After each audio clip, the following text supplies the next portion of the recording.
Today I'm going to show you how to record your screen in Google Vids. So right over here from this screen, we're going to click on Start a New Video. Click on that video. Over here, you'll see a bunch of options. What we're looking for is this one over here. And it says record yourself, your screen, or even both. Let's select this. And now we will see that we have camera access, microphone access. Right, let's go ahead and say allow while visiting the site. This means that the setting that you're using will only have to be chosen once. We now have camera access. We now have camera and screen access.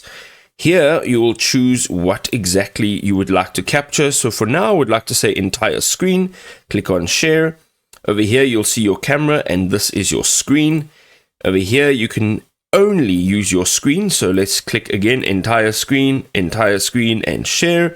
And then we have our audio as well. Okay, so we can record just audio and you can just hit record over there.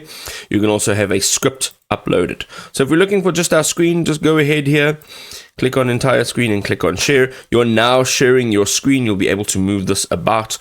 But ultimately, we have our screen. And we can, whatever we are viewing, you'll be able to capture as a screen recording. Now, once you are ready to actually record, you can go ahead and click on this start recording and it'll actually make a video of your screen.